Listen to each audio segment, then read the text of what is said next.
and Drysdale, a part of our outreach committee that is capably led by Kathy Michelati, and I got the name right, can you believe that? Anyway, so I saw it 2 months ago. I looked at Foster's, and I never look at Foster's. It was the front page, and it was this lovely write-up about Waypoint. You know, I never heard of Waypoint, and it described the essential mission and challenging, you know, to help teens and young people who are mainly unhoused and or have no parents or guardians. They are just out there. And I've done hard things in my career, but this sounded really hard. And so I brought the idea to our committee to have a few months of our mission box to be Waypoint. And we thought, you know, at Waypoint is not a household name here yet. And so we had Mandy, who is another Waypoint staffer, talked to our committee by Zoom, and she talked to us for about 45 minutes, and she was stunned. She was stunned. And so Reverend Sue thought it'd be a great thought to bring a person here from Waypoint to talk to us. And it turned out that she's in Barbados, and Joss is here. Joss has been at Waypoint about 3 years. He has his bachelor in social work from Plymouth State, and his goal was to help youth at risk. I mean, oh my gosh, people, that sounds really hard. And so now I will read this, do not get it wrong. He is the supervisor for the street outreach workers for the Seacoast, and he oversees the youth resource center. Oh, I did forget that I walked, because I live living in Rochester, and the resource center is in Rochester, so I just walked in and said, hi. So it was a cold call, and I found Joss and others, and they are doing incredible work with, I think, a challenging population. Josh, over to you.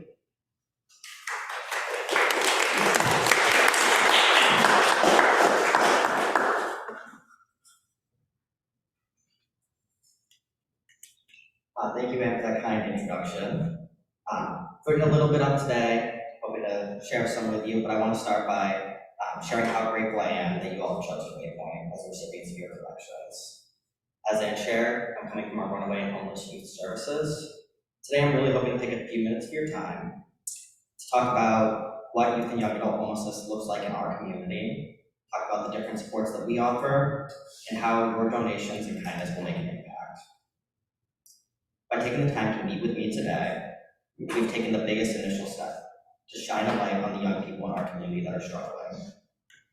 The young people that we work with every day are our neighbors, they're our students, they're our family members, they're our children. They're our community. I'm a firm believer that it takes a community to take care of a community, and that's what you all are a part of. When we talk about youth and young adult homelessness, we often talk about the term invisible homelessness. These young people are hard to see for a variety of reasons. Homelessness for young people looks a lot different when we think of literal homelessness. Those humans we might see, on the side of the street. Young people that we work with are often in precarious situations. They're staying with friends or family. They're doubled up, they're couch surfing. They're staying in cars, other places that what we would call aren't fixed, adequate, or regular. These young people often work very hard to try and blend in. They often look and they act the same as their peers. They have a significant fear of the social stigma and judgment that comes with being homeless. Youth are often very afraid of having systems like DCYF or juvenile justice become involved in their lives, and they will try really hard to stay off their radar. Looking at the number of youth and young adults experiencing homelessness in New Hampshire, we know that many young people go uncounted, as they do in most, if not all, states. According to the annual point time count, that's a count of sheltered and unsheltered people experiencing homelessness on a certain day and time. It happens to happen in January every year. In 2023, there were a total of 109 unaccompanied youth and young adults ages 12 to 24 experiencing some form of homelessness all throughout the state of New Hampshire. I can say myself that I know that that number is far from accurate, because in the Seacoast alone, last year we received referrals for 193 youth and young adults in need of services. In New Hampshire, we estimate approximately 15,000 youth will experience some form of homelessness each year. Nationally, it's reported that 1 in 10 young adults ages 18 to 25 will experience some form of homelessness over a year. That comes out to be about 3.5 million young adults every year. We look at those estimates for youth that are ages 13 to 17. It's reported that 1 in 30 youth will experience some form of homelessness over that same year. That translates to about 700,000 youth per year. 80% of those youth report that they have no option to return home. We recognize that the need for care and support is immense, and community care really does help us move toward our goals. Waypoint operates a variety of programs in our homeless youth and young adult continuum throughout the Seacoast and throughout the state that allow us to meet young people wherever they are in their journey. These services range from outreach and basic needs support to housing programs. All of our services are always completely free and voluntary. I want to take a bit of time to share with you all what those services are. Through our Teen Services program, we engage youth ages 12 to 17 who are homeless, have run away, or are on their own in a variety of ways. An outreach worker in this program works to provide young people with family mediation, basic needs items, support in accessing age-appropriate shelter, and truly a partner in working toward their goals with an aim of achieving stability and safety. That outreach worker will work with a young person to grow their connections in their community, whether that be reconnecting with their education, their employment, their mental health, physical health, and much more.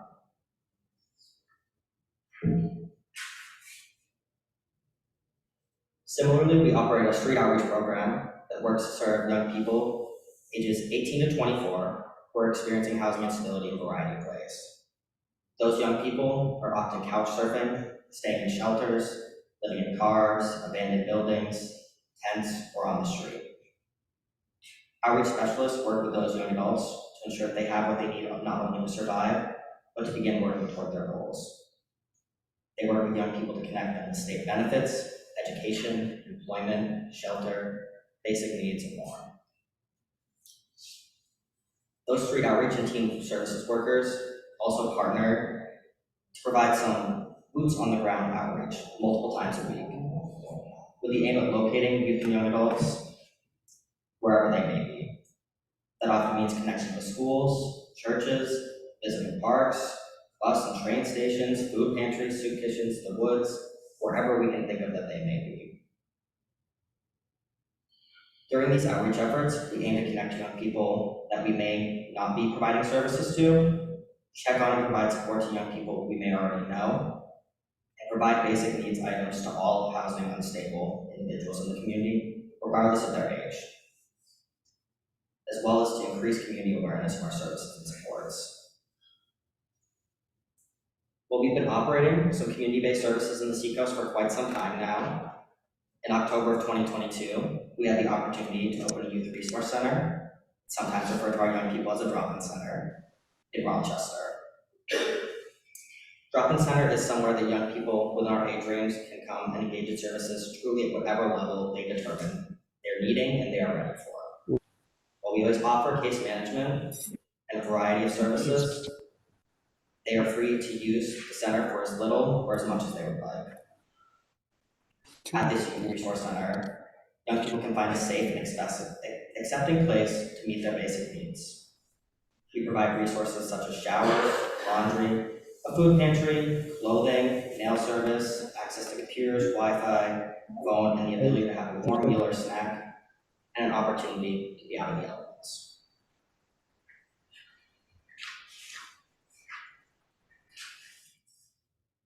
If they choose, we will work with young people who are accessing that center to apply for state benefits, work toward obtaining employment, continuing their education, or connecting to housing opportunities, as well as work on other necessary life skills. It's often thought that the basic needs of a human include access to food, water, and shelter.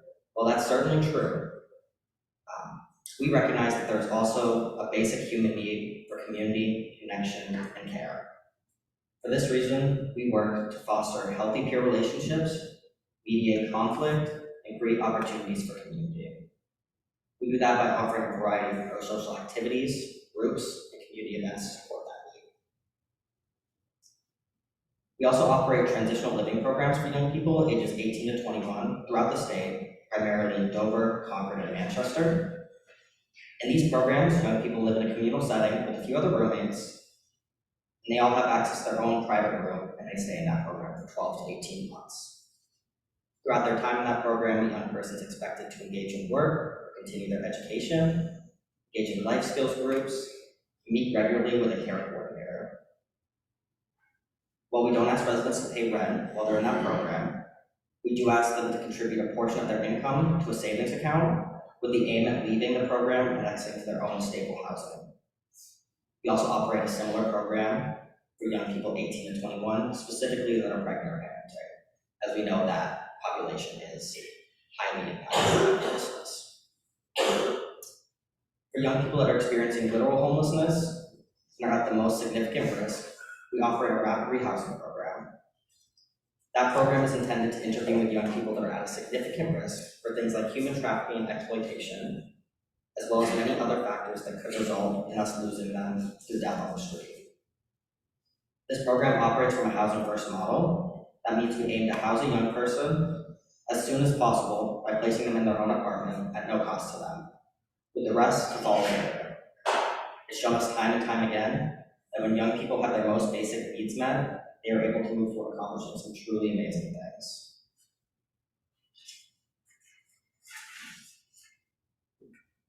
After some time doing this work throughout the state, Waypoint was able to identify a huge gap in our services and within our state, the lack of a shelter specifically for young people. In October 2022, we were able to open the state's first youth shelter in Manchester. This shelter provides a smaller, youth-centric environment for young people ages 18 to 24, and that shelter operates 14 beds, which are accessible to homeless youth and service providers all throughout the state. The shelter allows us to provide a safe and developmentally appropriate option for young people. It also allows us to demonstrate to young people that there is hope of exiting homelessness, which can be a very difficult concept for young people that are staying in adult shelters. While this work is filled with long and hard days, we choose to focus on the positives, the victories, both small and big, that keep us and our young people going. Sometimes that looks like, after numerous attempts of outreaching to an individual, them finally being ready and willing to sit down and talk with us. Occasionally it means moving a young person to their very first apartment. It could be connecting a young person to their first shower and warm meal that they've had in months. Some days, it's just the conversation that allows us to receive the wisdom and expertise of our young people. I promise you, they've taught me so much. If you're interested in supporting the youth and young adults that we serve further, I ask you all to please consider supporting our annual Sleep Out that happens this year on March 29th. Sleep Out's an event that we hold each year with the aim at increasing community awareness about homelessness in our area, as well as raising funds to continue providing the services that young people need the most. It's actually our 10-year anniversary this year. We'll have some in-person sites in the area as well. I also want to share that if there's someone in your life you believe can benefit from the support and services we offer, please do not hesitate to connect with us. That could be someone you encounter on the street, a family or friend that you care about, anyone. You can find out more information on how to connect someone by reaching out to us directly and referencing some materials that I'm going to leave here as well today. And finally, I just want to thank you all again for your kindness and your care for our community. Your donations will be used to put the items and resources that youth and young adults are most needing directly in their hands. A portion of the funds will be used to ensure that young people have access to food, hygiene items, weather-appropriate clothing, and survival items, such as sleeping bag, tents, emergency blankets, and hand and body warmers. You're supporting us in ensuring that young people have access to the critical supports and interventions they need. You're joining our mission to bring the youth and young adults in our community closer to home. I encourage you to continue shining a light on these young people. They deserve community. Thank you.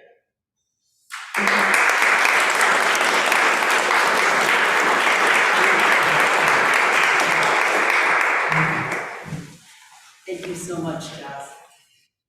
And a reminder to all of us that our mission box until the end of March is going to go to Waypoint Rochester Tea Drop-In Center.